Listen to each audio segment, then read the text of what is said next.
So the first game today is called Teeto. But yeah, let's get into it. This is actually really cool. Holy moly. Seven ads with the 25 gifted subs. Thank you very much, dude. It's incredibly nice of you. It feels really smooth and fast. Double jumps feel nice. Looks like I can throw a paper airplane? Dude, the rabbit? The rabbit, like, throws paper out and then turns into a paper airplane. He's also got a gun. Dude, the rabbit has a gun.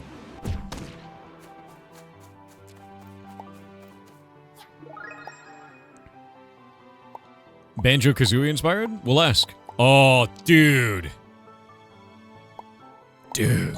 Long lemon. Done. The longest lemon. Experiment T33TO. Iteration? Unknown. Aim? Test the neutralization of the corrupted shadow matter. Run phase 1. What? What? What is this rabbit doing?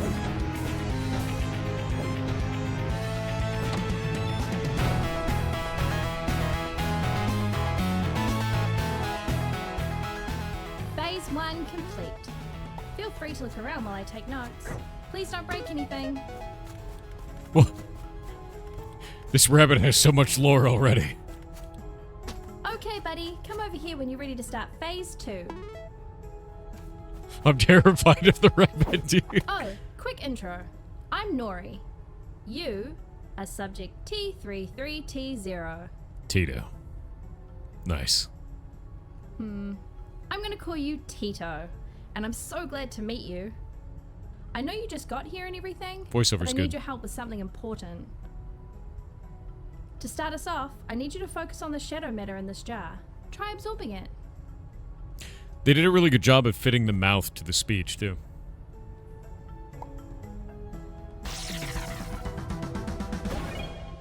Nice. Effectively neutralized. Good job, I ate Teeto. Give me. I'm gonna see if we can change in the settings.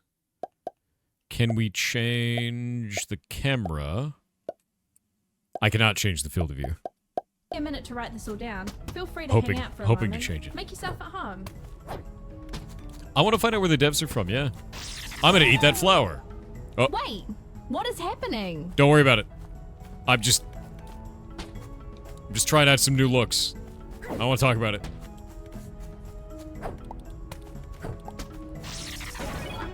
Sick. I'm a danger to myself and others. That's so crazy. I know a way we can use that. I know you're only like 5 minutes old, but I'm gonna blow your tiny little mind. Hey, come over to the big screen. I've got something to show you. I've become literal garbage. Wait. Oh, that's cute. Look at that. What a fantastic thing to do, man. What else can I turn into? Yeah, it's super cute.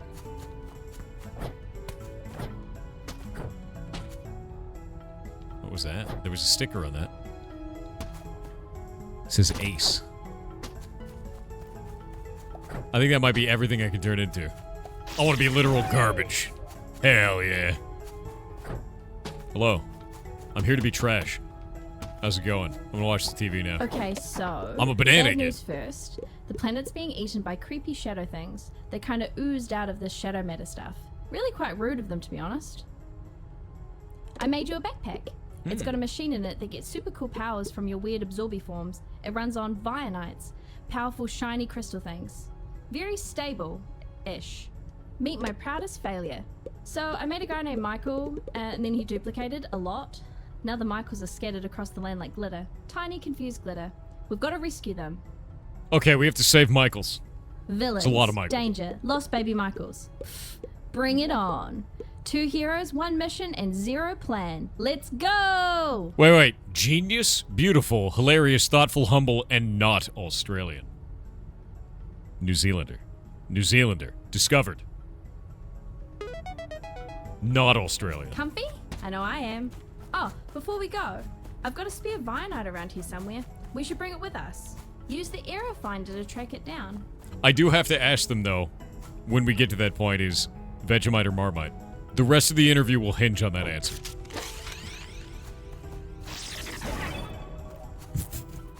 Look at him go. Hello.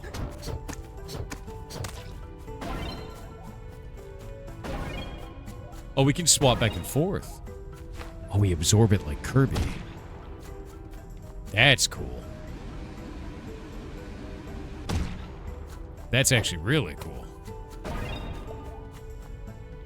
I wonder, I guess I could slip through walls this way, maybe? I don't know. Yeah, that's actually really interesting. Like, I'm trying to see, can we interact with this? What does that say? It's gibberish.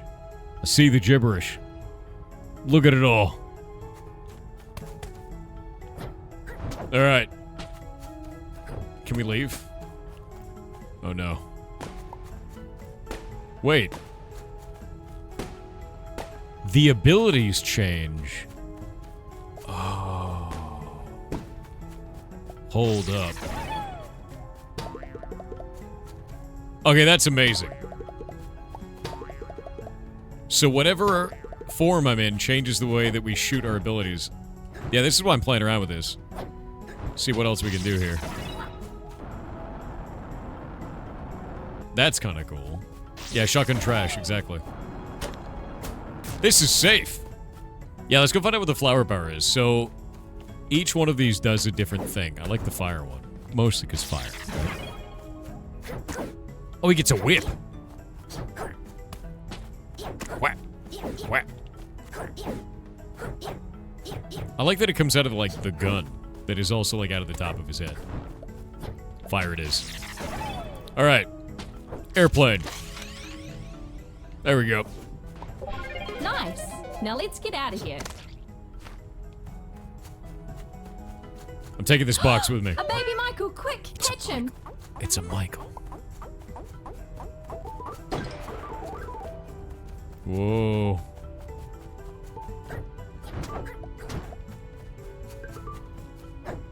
Where did he go? Where'd that baby Michael go? Why is this rabbit in a facility that is so big for the rabbit? All safe now, sweetie. Original Michael. All right, Teeto. See that crane hook up there? Let's use that to get us out. No, I want to climb, dude. There's more Michaels in here. Grappling hook of flower, huh?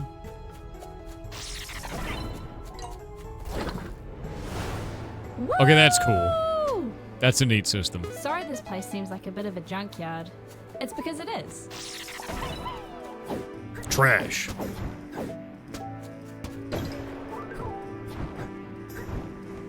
The range of movement feels really good. You can just glide, like whenever you want. Wait, I could be a rock. Sick. I've got a big callus. Huh.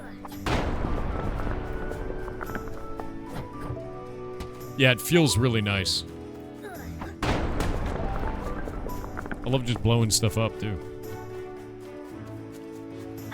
Dude, I'm basically a callus right now. It's fantastic. What is that one? Interesting.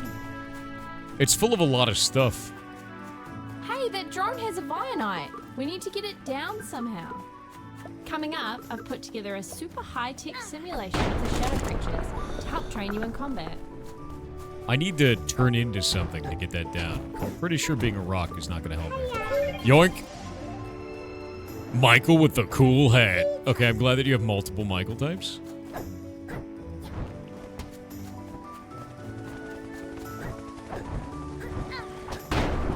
Actually, can I do... I can, okay. Butt slam. Nice. I also really like that these have like a pulling effect. It's just cardboard. At a range. But, oh, wait, there's more. I'm a big Kinda bug. shadow monster thing. I'm a bad guy, an evil bad guy, and I will never be defeated. You're totally gonna get defeated, You'll never dude. defeat me. Congratulations! You can defeat cardboard. Yeep. Alright. I will not absorb the trash. There's so much of, like... There's so many points in this place to get just from breaking objects. It's, like, kind of insane, to be honest with you. And there's a thing in the top right that's going up as I go. Wait. Oh, I gotta have to have firepower. It's frozen a block of ice. Can I get fire from this? Totally can. Sick.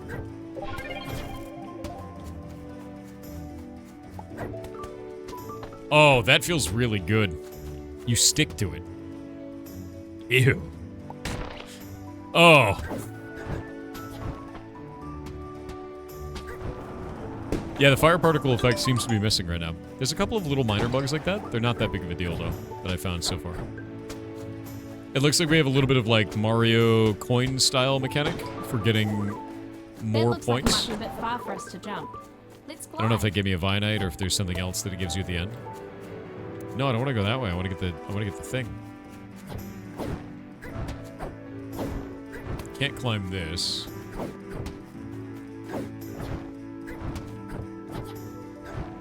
There we go.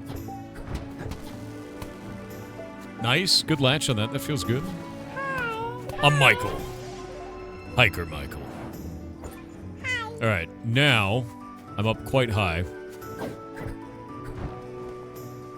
How far can we glide this way?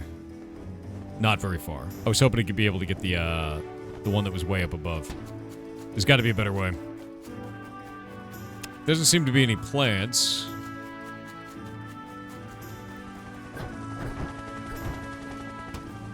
If I had the vine still, instead of absorbing something, I think I could whip it down. But if I move forward, I'm not going to be able to do anything about that. I may have to redo the level. That might be the only way to do this. That might be the only way, dude. Shoot it with trash? Might be able to. Let's find out. Oh, wait a minute. If I swap back... Okay. It's hard to aim. Is this a service I provide? Now I'm trash. Okay, so we can just shoot it. I totally forgot about that ability. It's quite funny. I was thinking only about, like, our transformed abilities, not, like, the ability that you just have innately. Boop, boop, boop. Oh, God. There we go. A bush. What does that do? Oh, you sneak when you're a bush. Okay. Whoa, wait. I have an ability that's very bad for that. Oh god, no, I'm gonna die. I need a power that's better than this. It's so aggressive. I shouldn't have been a bush. I was trying to be sneaky.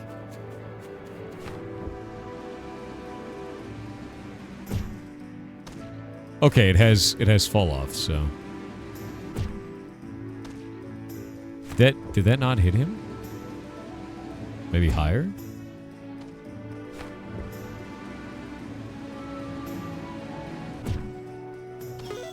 Alright, there we Ah, go. look at that. Look, I was a like, cave holy up crap. ahead. Let's head that way. I have like no HP left. I have 1 health left.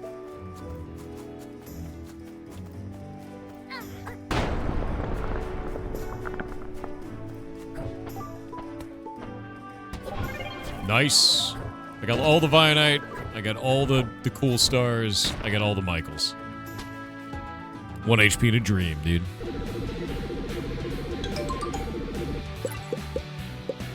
Alright, so you get level clear bonuses for all the different stuff. That's cool. I want to see what those do.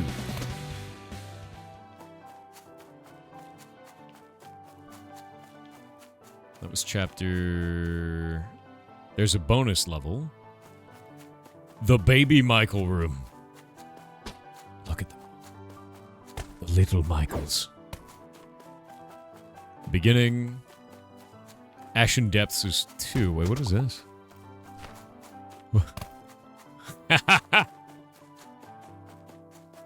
Fantastic. It's everything it needs to be and more.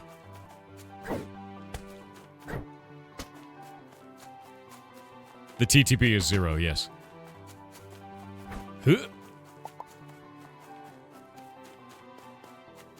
You can absorb the chair?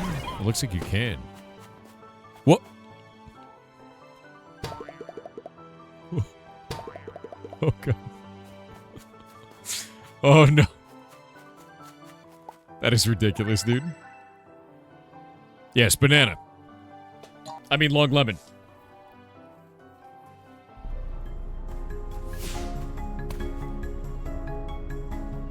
A sec.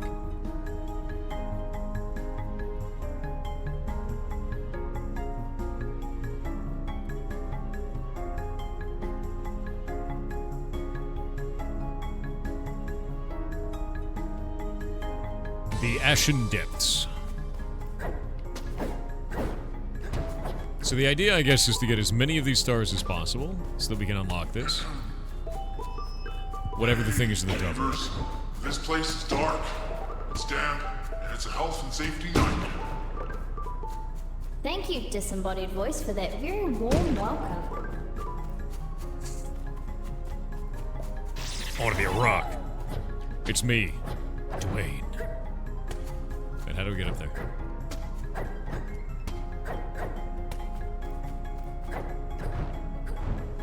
Nice. Yeah, it feels really...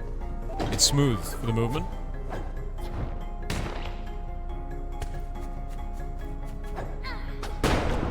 Oop. Yeah, boulder smashed him.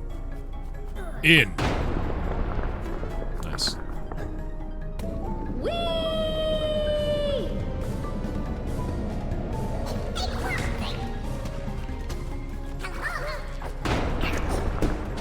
Pop.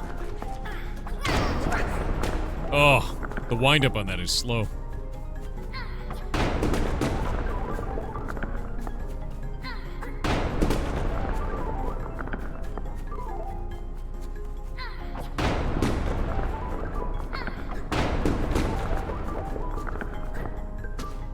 There we go.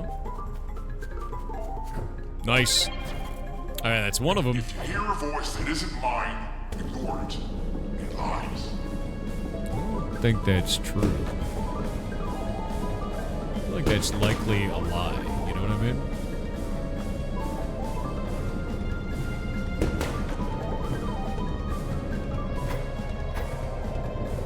You know what I mean? I feel like it's probably a lie.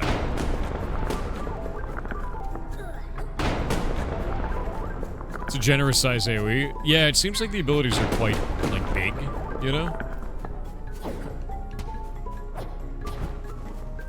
Wait. Well, that's the best joke I've ever heard. Tell that one again. Okay. What do you get when an umpire becomes a vampire? I don't know. What? A baseball bat. I feel like I just died again. It's good, right? Well, that's the best joke I've ever heard. Tell that one again. Incredible. Incredible. Yeah, hate it here, exactly. Can I grab that? I want to grab it. I want to be the fire. I can't be the fire. Okay, so it looks like some things cannot be absorbed, it seems.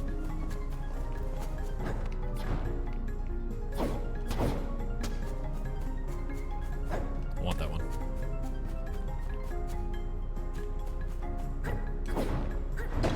Got it.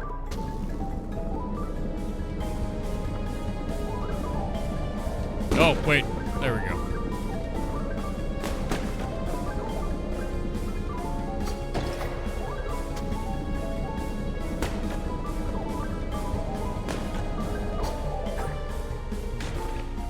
Oh, almost fell off the edge.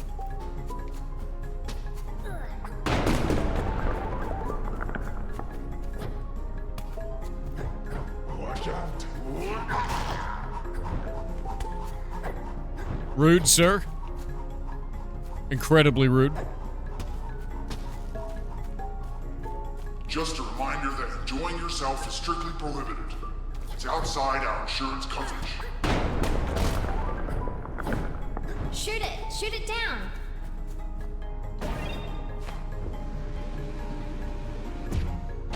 Bonk.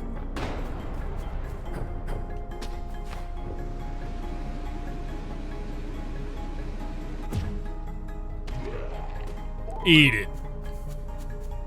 Nice.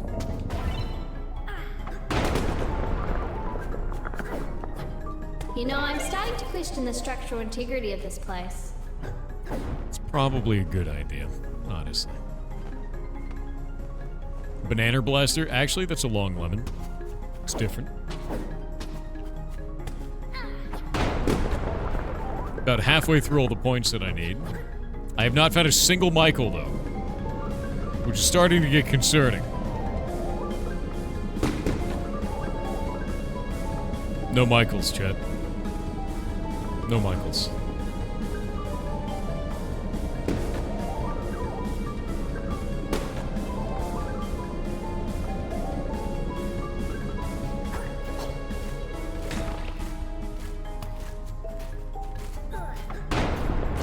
Please don't eat any of the fiery hot magma. It's mine. I brought it from home. Oh, I'm gonna eat it. I'm gonna eat it. Your name isn't on it.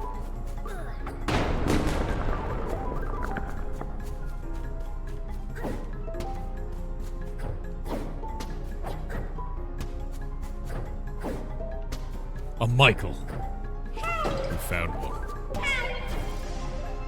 Conspiracy Michael. Which conspiracy is his? We need to have a Michael conspiracy now, Chet. Yeah, I love a conspiracy. Oh, dude, we should have a conspiracy emote. Wait, why am I not movable? There we go. I need a conspiracy emote.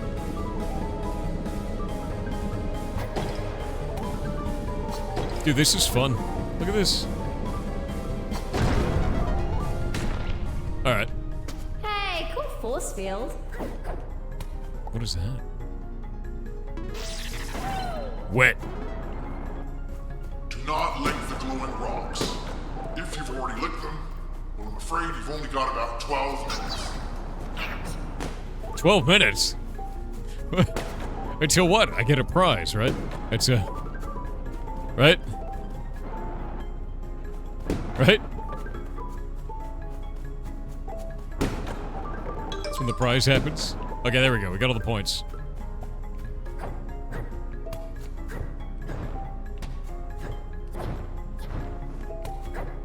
Falling platforms. I love the little wiggle when you land on the platform that shows that it is unstable.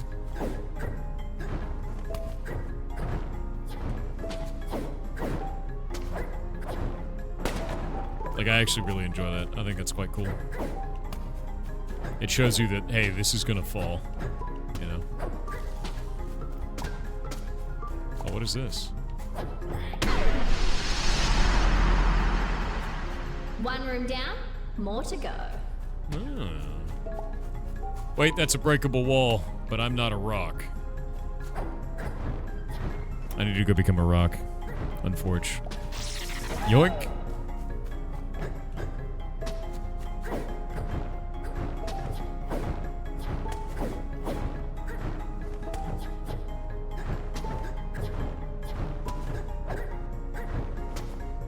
Oop.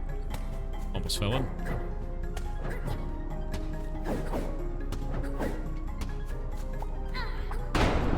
Got it. Yoink.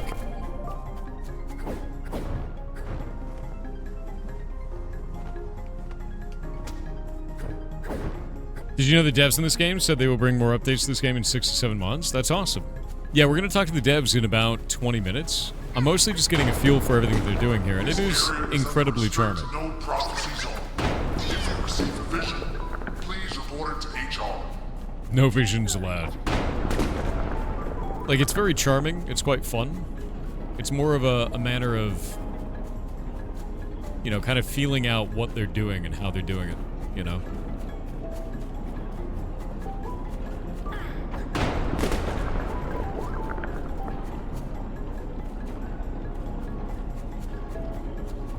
Ooh. There's a little bit of acceleration to your character, so you have to, like, think about it before you go up there. Oh! DJ Michael. Wait. I'm missing a Michael. This is bad.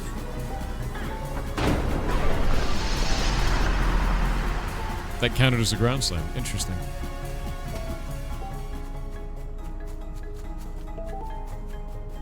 What is this flag? There we go. Shadow flag destroyed. Oh, I gotta go back and destroy the other one. I just realized I didn't blow one of those up. In the unlikely event of a cave collapse, please remember that flailing is not an effective escape strategy.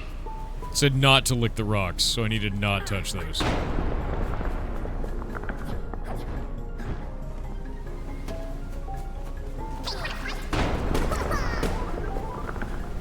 There's so much wind up on that. I gotta, like, time it for anything that I'm doing. Neat.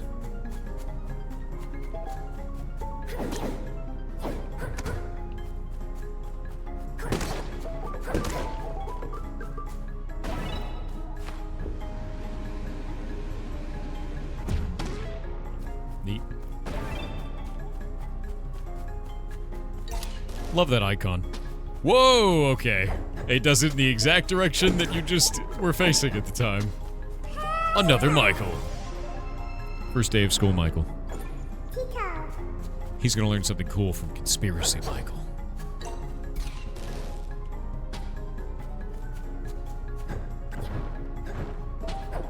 The head slam has hella range, it really does. It has a massive amount of range. That's kinda cool.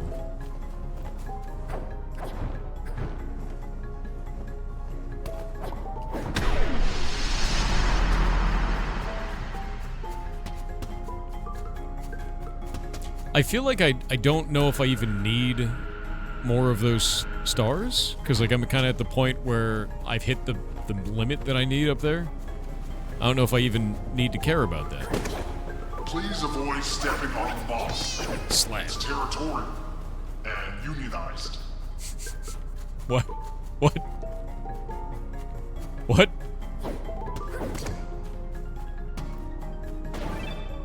Not the unionized moss, dude.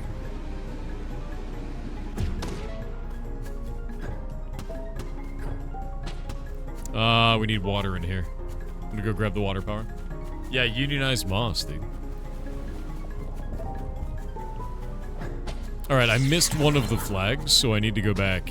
I believe that was over here on the left.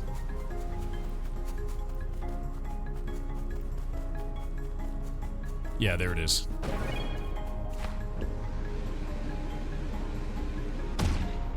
What?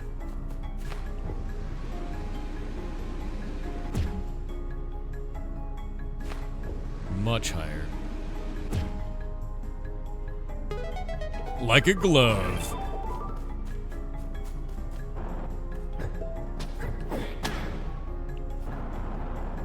There we go.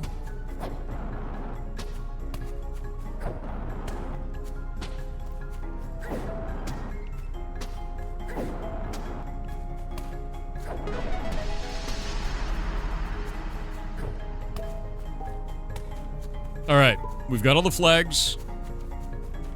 We've got all the Michaels. It worked. We're about to have all of these.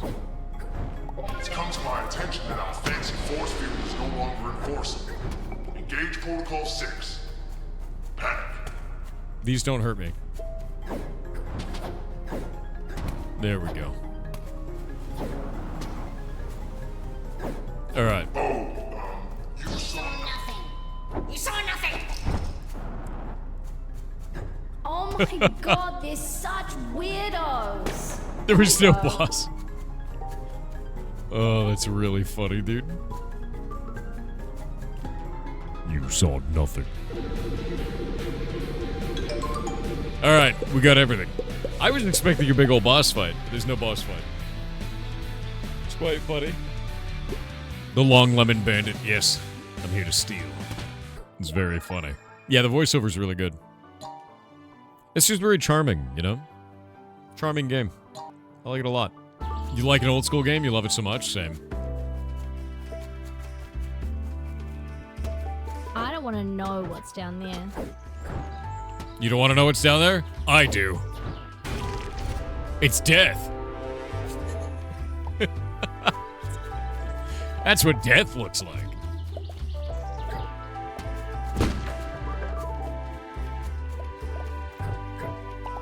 Reminds you of Spyro? Yeah. It's from that kind of genre of games, you know, like that kind of love letter to stuff. Oh look, there's one of these.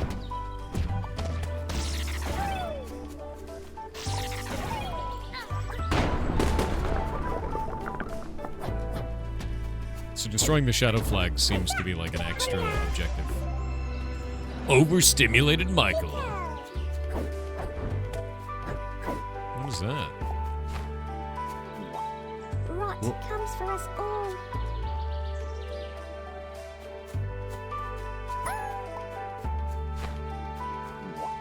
The end is nigh.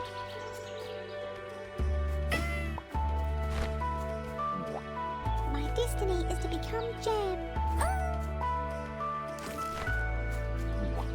Don't worry, it'll all be over soon. The worms are waiting for me. Oh. Hope is a candle, slowly melting into nothing. I see the light at the end of the tunnel. How many of them are there? Smiling helps the existential dread slide down easier. The worms are waiting for me. Okay. Dev, are you okay? You want to talk? Are you all right? The end is nigh. Oh god, I keep saying them. There's always a Whoa. Oh no! By getting the Michael, I murdered the berry. Oh, I didn't realize I had a basic attack. I had no idea I had that.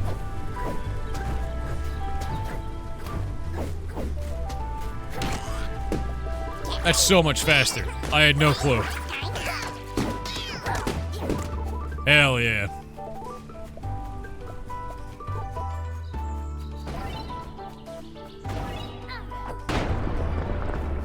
Sick. There's a whole world over there. All right.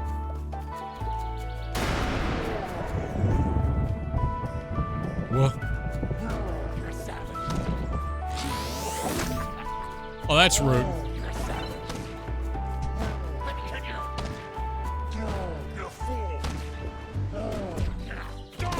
Ow, god damn it.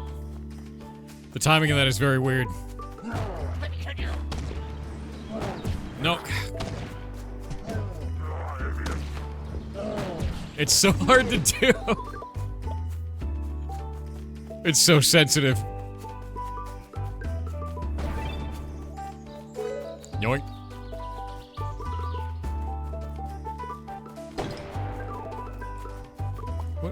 What are you? Hey you.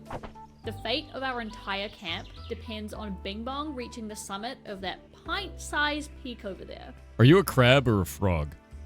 Tiny mountain, huge stakes. No, I don't know why, but it's very important. Are you both? Hey, What are the you? mountain still waits. Bing Bong's growing pretty restless, and honestly, Hi, Bing Bong. The scouts.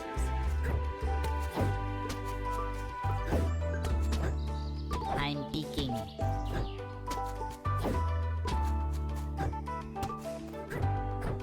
I like planes.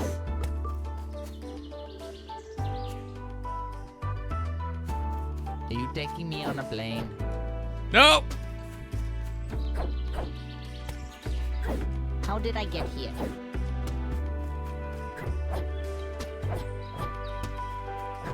Take me to the peak. Yes. What the? I think he landed up there correctly. I don't know. Yeah, the scout even had a pin for peak on them, which I thought was quite cool. Oh no. No! How am I supposed to get him up there? There's got to be a better way to do this.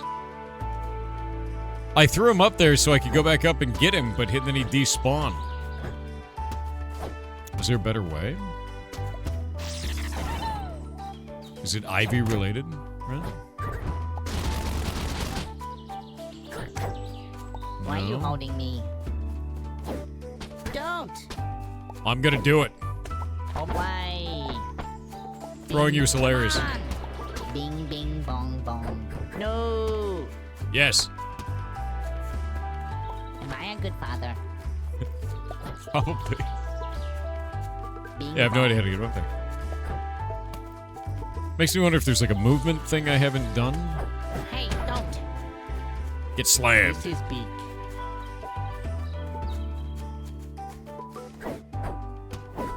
This isn't my game.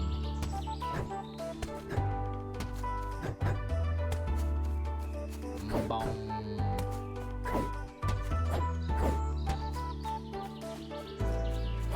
Ding-a-ling-a-ling. No! I think I just have to jump better. Trust the scouts. No, you told me not to trust the scouts before. That's a lie. I am not Bing Bong. Oh, wait, I just made the jump. I just sucked. Okay. I thought it was the next jump, so that I tried really hard to get the jump well, and I did it. Bing Bong.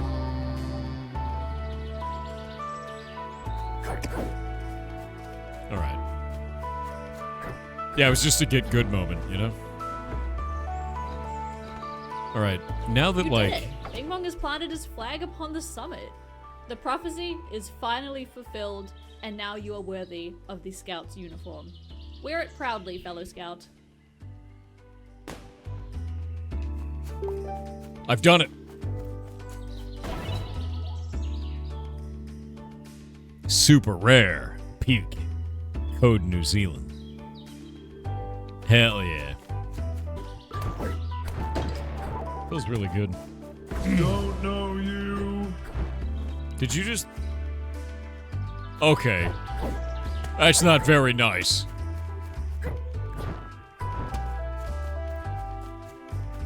No. Rude. Rude. Being said, I think I should go back because there was a bunch of stuff back there that I didn't check. And I'm missing a Michael and 6 of the purple things. So I think I want to go back in the level. It seems like there was a lot of level that I left behind. Oh, there we go. Purple thing. A D20. So well made, it really is. We made it! Whoa. Okay, Don't no, look we down, didn't. don't look down. No. There we go. What? Skater Michael. The Michaels are mine, dude. Alright, I'm gonna go back up this way, and then I'll go back to the beginning of the level. Splatting.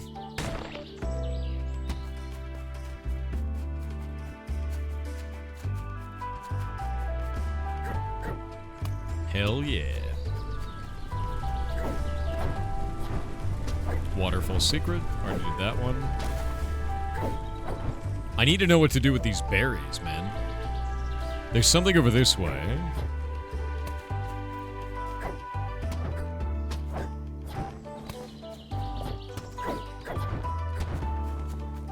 I think this is where I started. Yeah, it is. Alright, we'll grab this thing.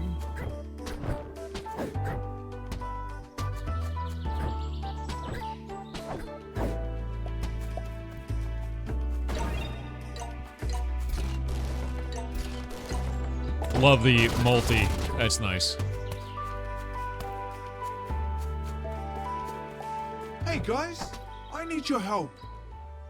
Birds aren't real. There's a berry all the way over there. It's just calling my name. Karen, Karen, eat me please. And I'm like, of course I will, little berry. I am starving. To go over there and eat it? You're a bird?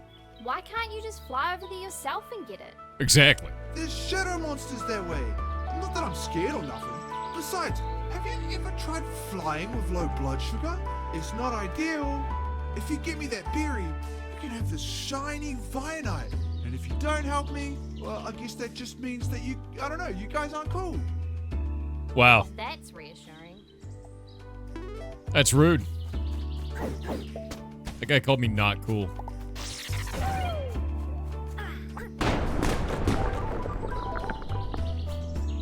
You're lucky. You're lucky that government drones are immune to that ability. Bridge, bridge, bridge. Yeah.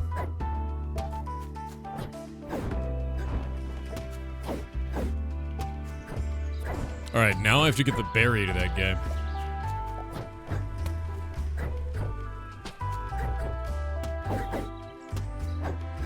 Alright, let's see something first.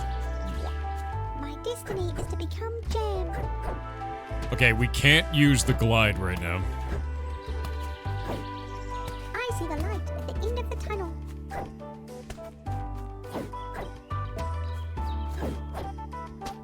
The Hope berries. is a candle, slowly melting into nothing. Why are these berries such a bummer, man? Smiling helps the existential. Oh, yum! This is so good.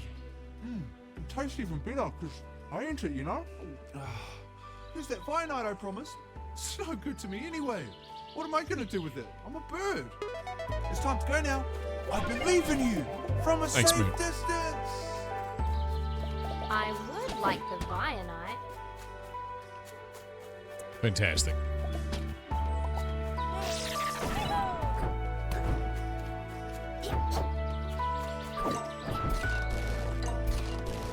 Nice. God, that feels really good, actually. The grappling feels really nice. The camera angles are good? Yeah, I agree. What's going on in there, man?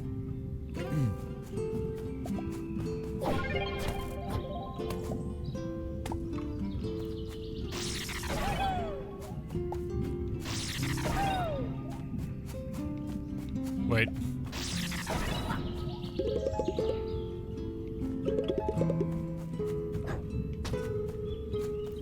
I wonder if you could only do whatever this is in co-op.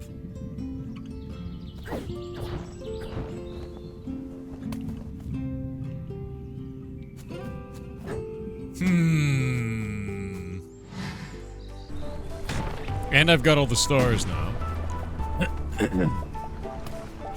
And all the Michaels. However, it's about time, because the devs need to come on. Hello, how's it going?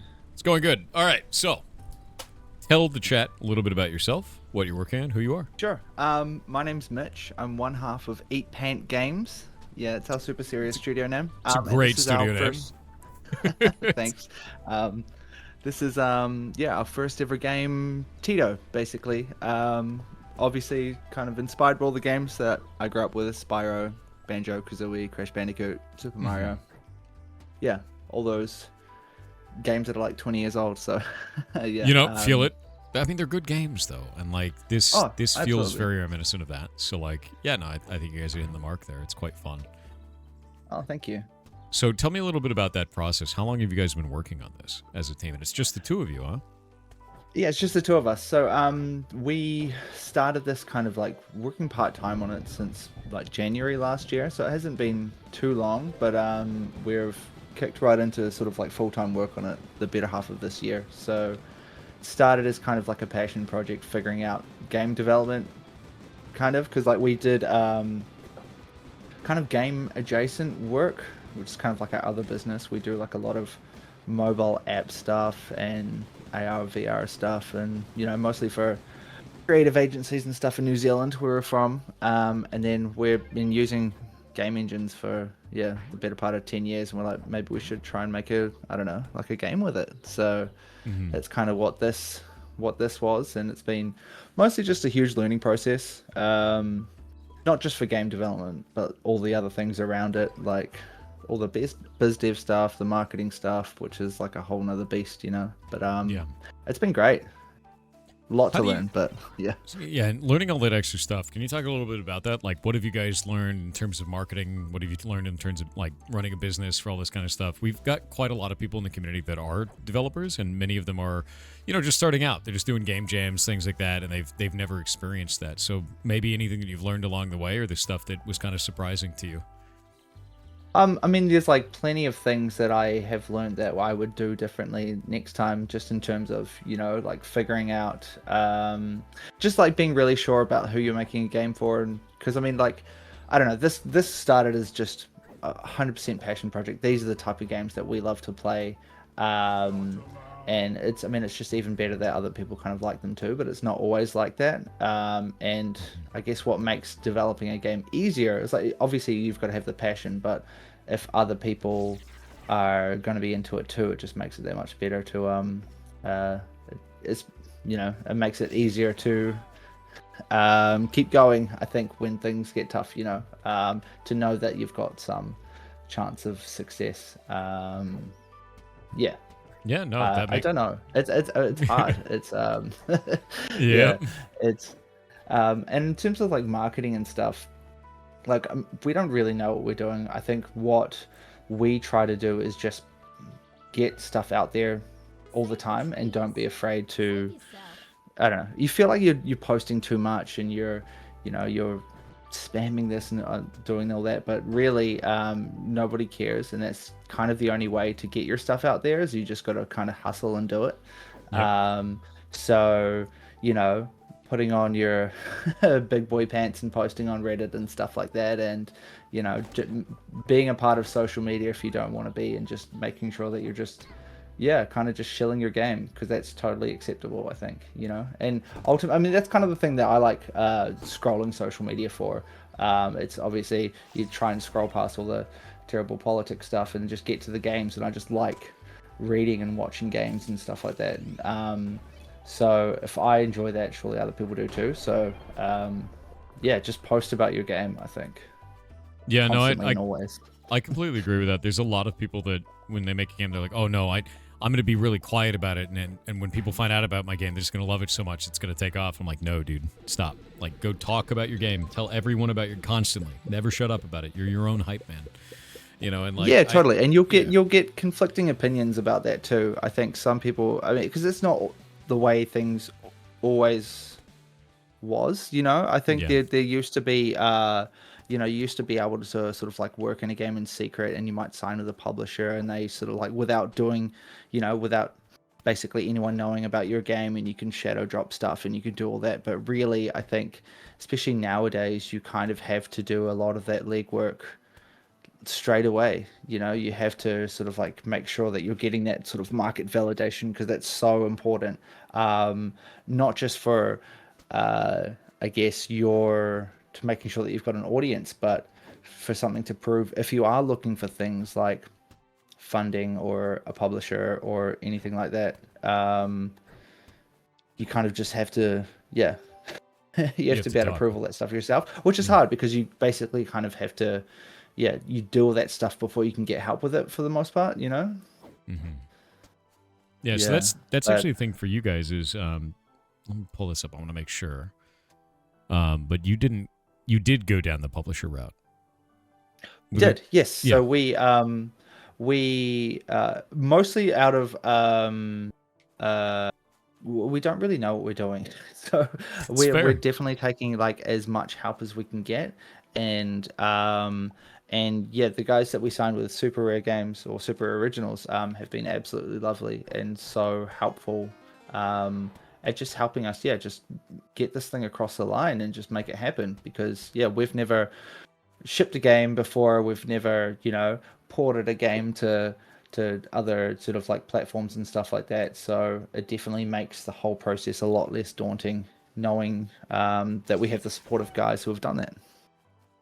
Yeah, no, that makes sense completely. Like, it's one of the things that I talk to the community about is, if you can release without a publisher, I usually say go for it, because like we live in a time where it's so easy to launch your own game with stuff like Steam. The advent of digital distribution is such a big deal, and then like if you're unable to do, like if you're worried about that, if you don't know what you're doing and you really, really need the support, you just want to focus on the game, publisher's a fine, valid option. Just don't get ripped off. Like, and that's where that last like kind of piece is. You have to have a really good relationship with the publisher at that point to make sure that works. Oh, sure. I mean, there's like a lot of trust that goes into it, right? Especially, especially when you have developers and they're basically like, it's almost like you're handing over part of your baby, right? You've been working on this thing for so long, and it's definitely a very daunting thing and something that you shouldn't take lightly. But like any, you know, it doesn't just apply to games necessarily. Like any sort of thing in business, or anything related to that, you should, definitely make sure that, you know, someone that you're getting into bed with is going to be good for you, and for you to, you want to make sure that you're good for them as well. Because I mean, ultimately, the best relationship is you're both getting something out of it, right? Yeah, absolutely. Yeah, it has to be mutually beneficial in some way. And I think that's a lot of the things is I'll see this in kind of the streaming world too. There'll be a lot of streamers that go like, oh, I need to get a sponsor. You know, maybe I'll get an affiliate link or something like that. And I was go, why do you need that? And they're like, so I can be a real streamer. I was like, that's not how it works. It's like, you don't need to do that.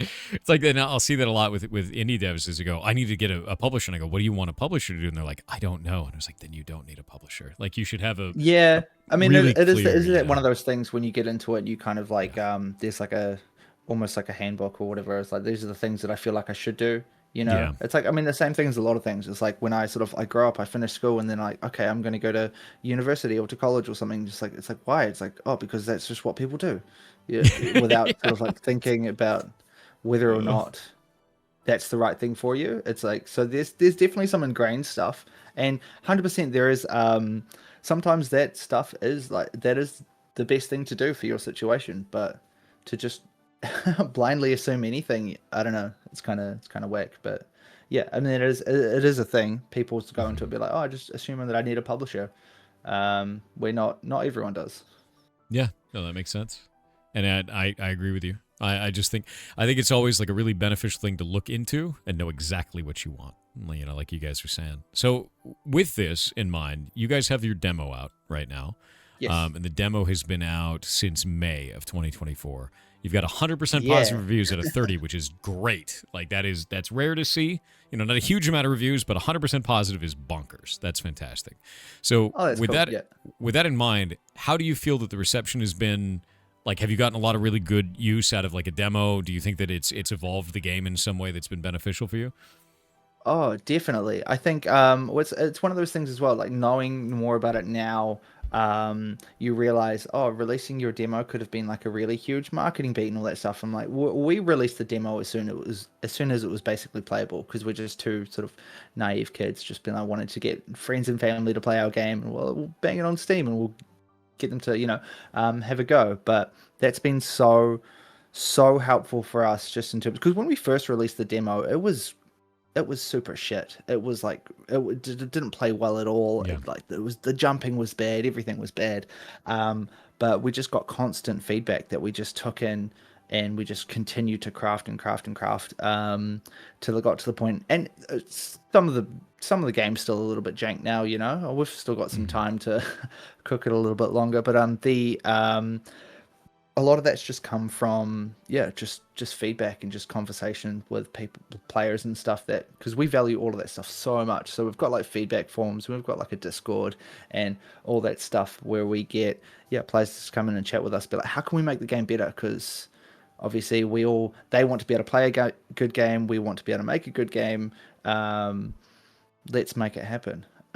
So they've been, so we've had so many, and there's like a couple of really standout players who have been there since the start, and they go through and they help find all these bugs, and they help do a lot of QA stuff, especially before we had a publisher, cool. And that stuff was so helpful. And those people is like, you just can't thank them enough. And if we had so much money, I would just give it to them, you know, and just hire them, and but it's just so helpful, and it's so cool just to see the passion from complete strangers who just really love the thing that you're making, and that's just crazy, you know. I mean, just today I saw someone did a little fan art thing in our Discord, and that was just crazy to me that someone likes our game enough to want to draw it. That just seems wild. That just seems absolutely, surreal.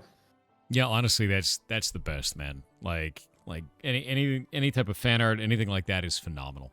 Yeah, I think it's actually fantastic. So, I that's cool. And I always tell people, like, definitely release a demo, man. Like, definitely do. And you've got a demo out there. You've got a community building. It seems like you're just doing everything right.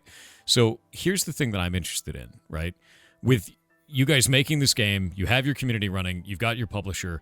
Where is the hardest part of development for you right now? Because you're not released yet. It just says coming soon. But where is it most difficult for you currently? That's a good question. I feel like it's been difficult the whole time. I mean, I think like it's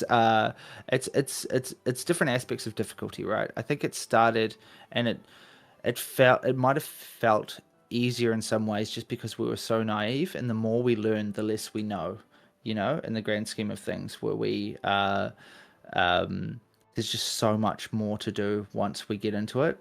I think because we have a good chunk of the game done now, but once you get into the final sort of like aspects of it, there's so much polish, and you just sort of uncover so much other things that like really need to be done. So we're kind of at that stage now where we've only just recently announced that as part of the Frosty Fest that we were in, which showcased a whole bunch of Australian and New Zealand games, we announced this will be released in our release quarter, which is Q2 of next year. So that's not too far away, I think. We're basically at the end of the year now. So we are in that stage where we are really locking down a lot of the content that's going in the game, and then it'll need to be a massive polish pass and all that stuff. And obviously we're going to get heaps of help from the publisher from that and everyone else. But it's a little daunting, just to be so close. Like the closer you get to the finish line, and I guess a lot of game devs can be kind of perfectionists as well, and just knowing and being okay with the fact that it'll never be perfect, I think, and just accepting that. So you can just do your best. That's but at the same time, it's always good to have deadlines, because there's one, you've got something to work towards, but also you've got a point where you can just that's where you draw the line under, and that's where you got to. Otherwise, I'll be working on this game for 10 years, and it might be marginally better than it would be when I release it sort of next year, Yeah. And you want to get it out there and be like, hey, this is cool. Like, what is your game plan after you launch, by the way? I mean, it kind of depends on how well it does, right? Yeah. Like, I think if it... let's say it does well, then if it does well, then I'm absolutely excited to and keen to keep sort of supporting it. I'd like to do sort of updates and DLC down the track and a whole bunch, because there's so many like stories that we want to be able to tell within this world and stuff, and there's so many places that we can take it. So there's definitely a lot of ideas that we have for there. But at the same time, we also have, I mean, this is our first game, so we've got plenty of ideas for other completely different games. Like I keep telling people I want to make a horror game, which is kind of just very opposite 180 from so and I guess like from when we started, I just know so much more about the sort of the world of game development that it'll be really interesting starting a game from that with that mindset, that like maybe I'd make more calculated decisions, and maybe that would end up being a I don't know if it'd be a good thing or a bad thing sometimes. You know how sometimes being naive can be a really good thing, because you just jump into it and you don't know. Whereas if you were, if you had all the knowledge and you were calculated, you might make more sort of, I don't know, you just wouldn't conservative jump and take decisions. Yeah, totally. So either way, it'd be really interesting, and that excites me, like jumping into like a whole new different game. But yeah, if this does really well, then that's the best case scenario. So, you got to talk to me a little bit about the humor in this game so far. There's a lot of like, don't even bother. Everything is like, just give up. So talk to me a little bit about this, because this is funny, man. Like the berry and now this sign there. I don't know if it's it might be like Kiwi humor, like New Zealand humor, like where everything's kind of just like I don't know, it's just a little bit dreary and stuff. Like I was watching the stream before, and you were It's a dope hat. with the berries and Yeah. stuff, you know, and how they're just all real doom and gloom and stuff. But I mean, I don't know. It's just stuff. Honestly, it's just stuff that we find funny. I don't know if, yeah. I mean, I guess some other people find it funny too, which is good. Which It is is like, funny. trust me, that's good. But like, we don't really go for what's going to make other people laugh. We just like, as long as we, and it's kind of like we're making it for us, right? Like we are whatever. If it cracks us up, then we know it's good enough, I suppose, and it's just a bonus that other people find it funny too, which is good. But You'll slowly create a community of people that like the kind of thing that you do, which is all you're really after in the end anyway. So like, yeah, I feel that. I think that makes sense, man. That seems like the right way to go about it. Like there is a bit of a, obviously, because we made this with, I guess we wanted to make it kind of family friendly as well. Like there can be, you know, it's not a game for kids, but it can be played by kids, you know. Yeah. But so we've had to filter ourselves a little bit sometimes about like how far do we go. But generally we kind of just like try to look at other sort of like-minded content and be like, well, if they can get away with that, then we can push it. We can make something a little bit more depressing, and that's, you know, that can be funny. Yeah. Oh, this is rad. Oh yeah, this is like the old definite Crash Bandicoot vibes we got going on here. As I get my butt kicked, you know. But yeah, I mean, like a lot of this game is definitely a kind of just a love letter to the games that we grew up with. So yeah, Crash Bandicoot, Spyro, Super Mario 64, like they're the big ones. And we needed to have co-op too, which was because I mean, this is basically the studio is me and my partner, and we between us do everything. Up until recently, we were sort of getting more help, you know, getting some 2D art made, getting some music made, and all that stuff, which is really awesome. Because up until that point, it was sort of just all us, you know, which is cool as well, because it's always fun to put on different hats. It helps soothe our ADHD, but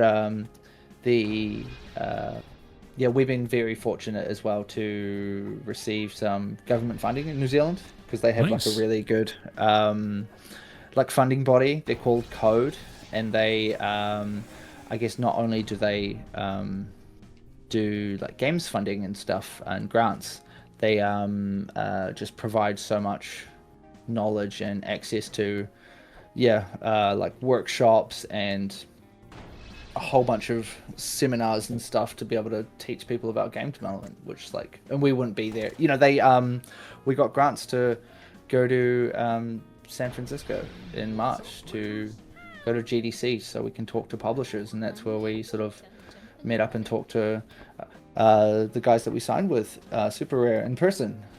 So we wouldn't have those opportunities being in New Zealand, good old remote New Zealand. You know, we wouldn't have those opportunities if it wasn't for things like that. So we are definitely lucky as well, I think. Yeah. And I can absolutely acknowledge that. Not everyone has those opportunities. No. It's actually kind of funny. We saw the Code New Zealand badge on the Scout there. So I saw that on there. Oh, and it's, that's the way I pay them back, right? Yeah. It's great that you guys ended up getting that funding. It's funny, a lot of devs don't realize you can look for local grants or government grants based on your country, and that works out really well. Like, we've seen a ton of games that are like that have done that, and I don't think that's ever a bad thing to look for. If you can get that funding, right? Oh, absolutely. Like, it helps so much, I think. I mean, it just allowed us to be able to spend more time, to be able to sort of hire some other people just recently to, just help us out and get this game sort of over the line. And at the end of the day, I mean, like, our government was throwing a whole bunch of money into film and TV and all that stuff. And our kind of just in recent times looking at the sort of gaming sector as something that's actually legitimate, and it wasn't taken seriously for the longest time. So it's really cool to see that change, and it's cool that that's happening now just as I'm getting into it, you know, so lucky me. I love that you have all these little, like, kind of different ways to unlock the resources here. Like, I have to find fire to do this or find some other way to melt it. Yeah, like we wanted to make a lot of these puzzles have different like there are different ways you can kind of solve them too. Which is kind of hard, obviously, designing the puzzles and stuff. And there's like definitely a lot of the ones in the demo are a lot more sort of simple because these ones were done a while ago. But definitely we've had to step up our game a lot, getting especially because for a game like this, progression has been a hard thing to tackle as well. Like making sure that it feels like you're getting stronger, you're getting smarter type thing as the game goes along, because you don't want it to feel like the same thing for 5-6 hours. You know, you need to have some sort of progression. So that's kind of been a difficult thing to make sure we get down. But I think we're doing an okay job. I guess we'll find out next year. Yeah, I think you're doing an okay job too. This is quite fun. I like the mechanics quite a bit. I'm interested. What is so you've got kind of your community? You said giving you feedback and give you bugs and things like that. What would you say is the largest thing that the community has alerted you to that ended up being a change in the game? Oh,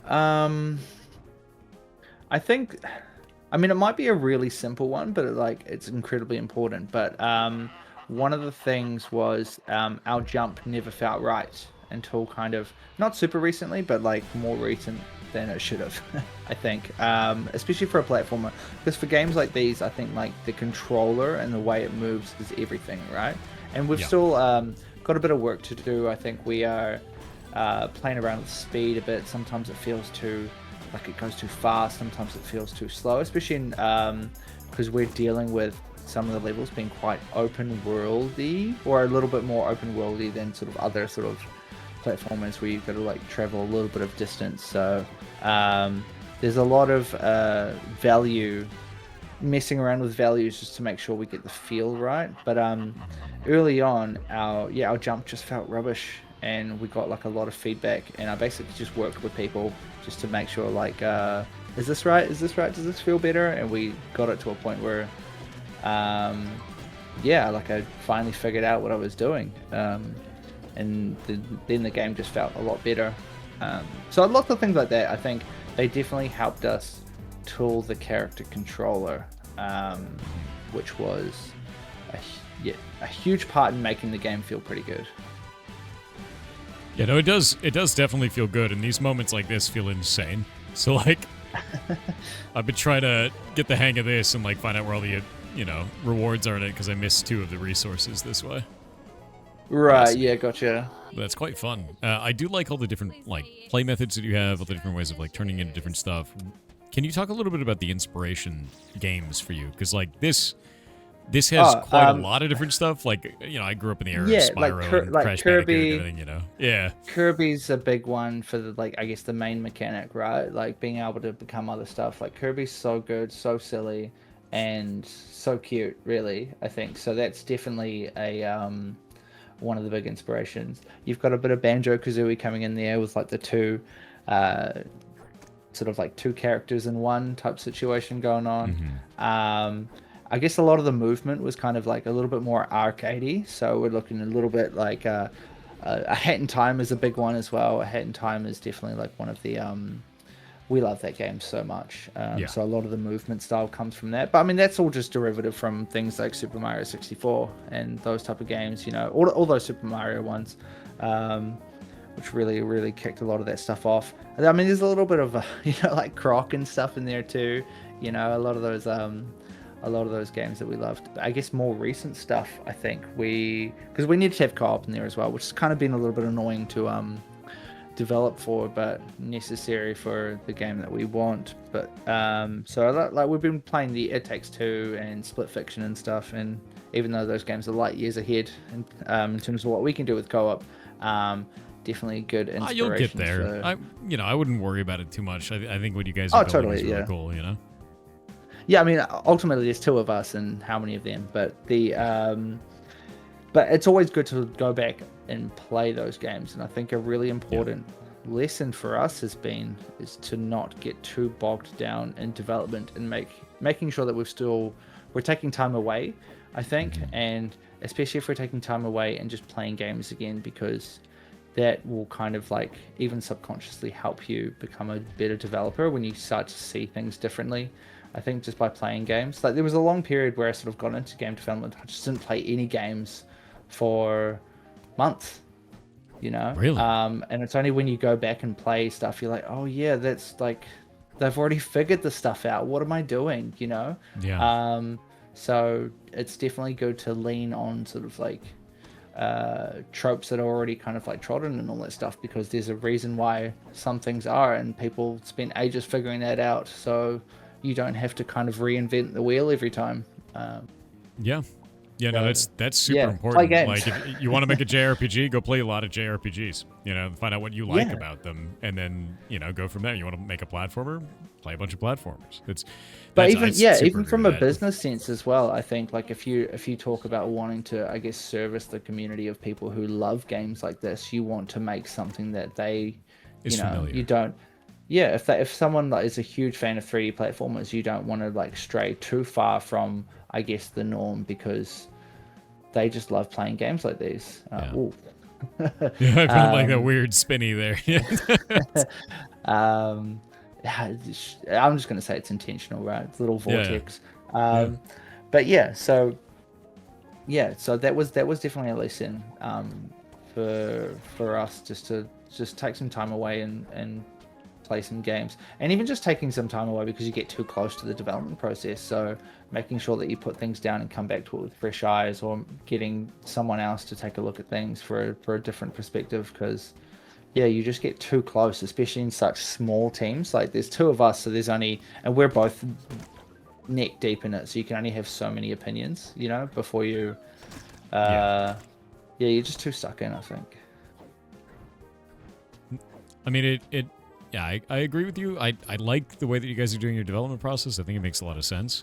I think for me, what I'm wondering at this point, because you guys have had the demo out for quite a long time, do you have a target date or even general quarter for when you want to release Yeah, this? so Q2. So Q2.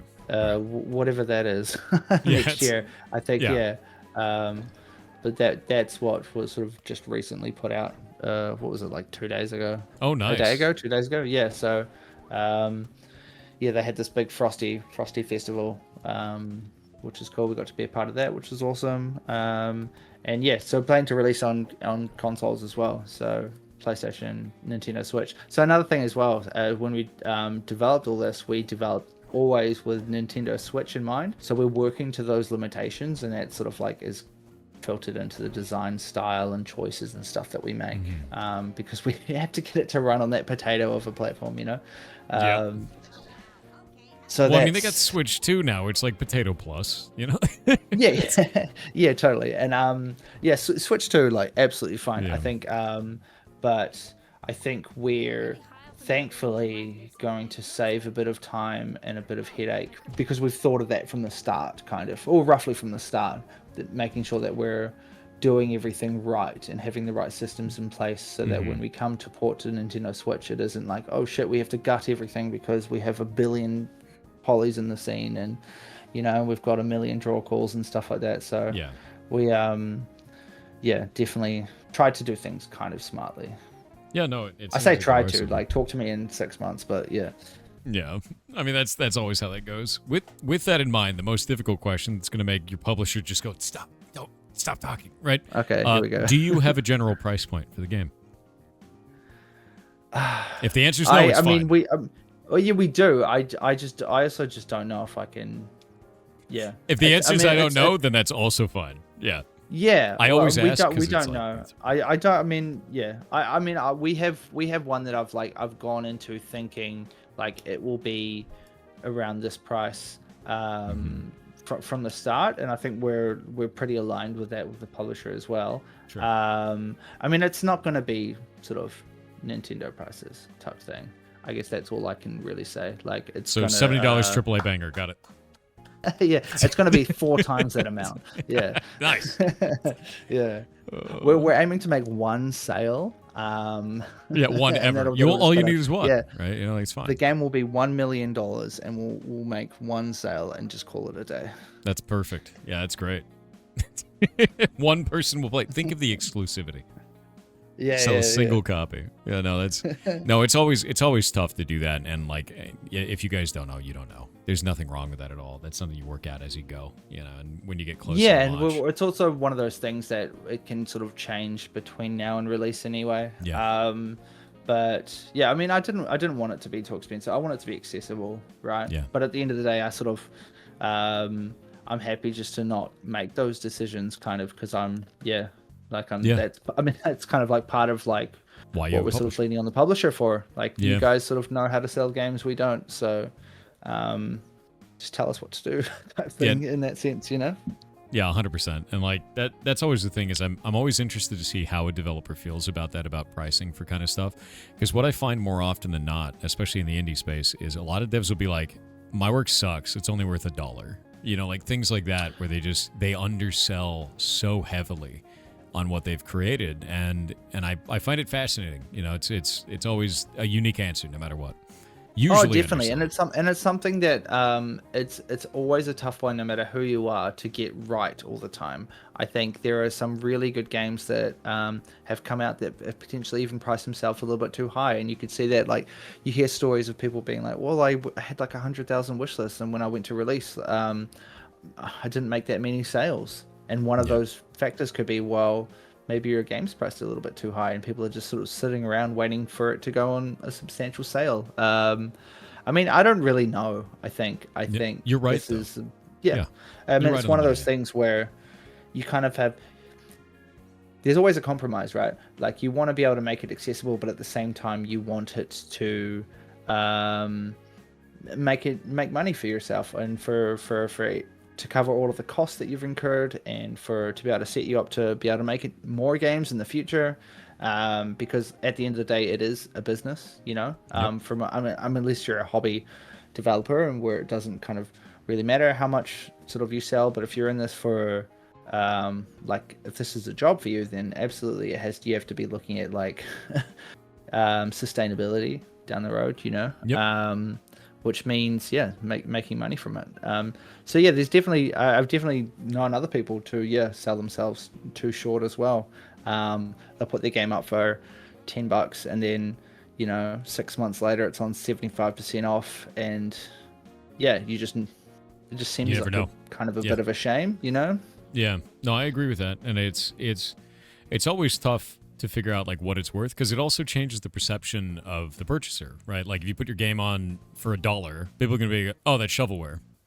Like, if you didn't respect the price, a lot of people who want to go buy it also aren't gonna respect the price, which is weird, kind of a feeling thing, because it's like the game could be amazing and you made it $1 and they're like, oh, that's probably trash. Yeah, I mean, I think where we got the base price point. Yeah. Where we got our base from just looking at similar games with a similar scope, like playtime and all that stuff, and what people expect, and that's kind of how we can get in the rough. Like, okay, then if we set up for something like this, it shouldn't be too bad. And considering you'd be like, okay, well, we'll probably make most of our sales when the game's 20, maybe 30% off or something like that. So as long as you can do all that and it still makes sense financially, then that seems like a pretty good sort of. So I think whatever that formula is, I think should get you going like 80-90% of the time, I think. But at the end of the day, who knows, Yeah, no, it's that's actually the case too. It's kind of funny, is like sales are such a big deal, man. Like, it's a lot of devs don't, I think, utilize this really well. I see people all the time, they're like, oh, we made the game 10% off. I was like, don't do that, make it 20, because it doesn't email anyone unless it's 20% or more. Yeah, sure. So if you make it 10%, no one knows. Like, it doesn't do anything.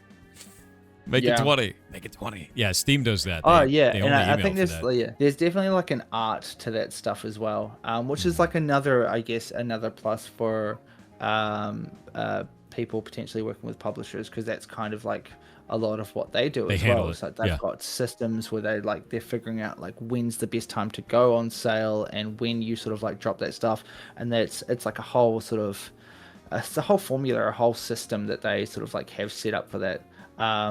Which kind of just goes over my head. So, there's definitely an art to it. Yeah. Well, with that in mind, what next do you have to work on for this? What are you most excited to build? Oh, the rest of the game. That is a large thing. Yeah. Yeah, so I think we're sort of right now we're in the sort of like in halfway through, a bit over halfway through making the final act. So the game is 4 acts. Each act has roughly 6 or so levels each with like a big boss battle at the end type thing. So we are in the final stages of the sort of like the final act and putting that all together. Yeah, giant mushroom. So we yeah, so we are looking at having that kind of done roughly end of year, but then it will go into like polishing and getting we're also just doing a whole bunch of voiceovers. So I put out a call, I think it was yesterday, maybe the day before, for voice actors, and then woke up with hundreds and hundreds of emails that we've had to go through and all that stuff, and everyone's really good. Everyone's like incredibly good. So I guess we have another tough decision of like, I think on Monday we've pegged to go through literally like 500-600 auditions for all these like characters, and they're all just like minor NPCs and stuff like that. But it's fun though. Yeah, I've listened to like a handful of them. This is going to be such a tough decision, and some people are going to miss out, and it's going to be a real bummer. But it also makes me super excited about the quality that we can sort of like put in. So there's going to be a lot of that sort of work that we're going to be sort of doing, which is kind of like polished stuff, you know, getting all these animations and voiceovers and stuff in, and that's kind of fun work as well, you know, because I definitely I mean, I started as an animator and then sort of taught myself how to code, and then that's sort of how I've got into game dev. But yeah, sort of at my core, I sort of love animation, so I'm super keen to jump into all of that stuff again, especially working with super talented voice artists. That's awesome. Where they're just so charismatic and stuff, and they just bring these characters to life, especially because we've given them such little direction, you know. This would be like, and they're still doing. I mean, we've only had audition lines. We haven't actually done any like proper casting or into the actual recordings yet. But from what little we've given people, they've just knocked it out of the park. So that's super exciting. That's a lot of applications too. I think with Indiecember we had 500, and I felt the same way. It was just like, there's no way I can cover 500 games in a month, dude. Like, there's no way. I think I finally felt how, like people who put on like the Steam events and festivals and all that stuff, where they put out things being like, oh yeah, we've had to deal with like 1,000 games, so we've only, only 70 can make it. And I'm like, oh damn. But now I'm literally in that position where I have like so many, and they're all good, but you just can't. You just simply can't just take everyone, which kind of sucks. But yeah, I can definitely sympathize now. Yeah, it's one of the reasons I put out an email to those who like didn't make it in. I was like, hey, this doesn't mean no. This means we don't have space. You know, like it's just not enough. And then we're gonna do more events like this. My plan is to do it in June and then do it again for December. So we'll do 2 of them a year. Oh, that's so cool. Just have a well, I mean, I appreciate you like so much this opportunity. You know, it's crazy. It's been so cool. So I can't thank you enough. Well, I'm really glad. I'm honestly really glad because, like, I don't know, man. It's tough to get noticed as an indie. You know, like that's, like I've seen it. I've been it. You know, and it just, I think there's way too much. I'm gonna get kind of soapboxy for a moment, but like I think there's just way too much greed in this space. Like in a way that is really detrimental to the indies. Is you just have way too much. Give me all of your money, and I'll probably make you famous, maybe. You know, and I'm sick of it. I think that there should be a lot more of these type of collaborative events where you just like, hey, let's celebrate a bunch of cool video games, you know, and show them off. Especially when they need it, you know, like that's the biggest thing is there's a ton of indies out there that just you'd never know about. I never would have known about your game without this, legitimately. Oh yeah, like, yeah. I mean, and I love that, right? Like that's such a good mindset, and it's like what we have with other indies, especially in New Zealand as well. Like we're not. I mean, in a way, we're kind of competition, but we're not really. Like, we can all succeed together. Let's all help each other out. Like, we're all share, and that's what's really cool about the indie community and stuff. How open people are to sharing, like, information, their wins, and even more importantly, their like losses and stuff, and like helping other people learn from their failures and stuff can be so helpful and beneficial. Especially because other sort of creative industries and stuff, people are very cagey about anything that might make them look bad. You know, there's a lot of ego, and you don't really have a lot of that in the indie dev space. We're all sort of just you know, a bunch of chuds making games. So yeah, everyone wants to help each other out for the most part. I mean, you do get some people, but yeah, it is a really cool, welcoming community, I think, indie game devs, and it's been so cool to see. It super is. Are bundles a good thing for indies? It depends. Depends on if you have a really cool thing and like some other indie dev has got a game that's really similar to yours. You know, like you brought up Hat in Time as one of them. If you guys did a bundle with that, that makes sense. You know, it depends. Oh, that'd be a dream. Yeah, that'd be a dream. Have yeah.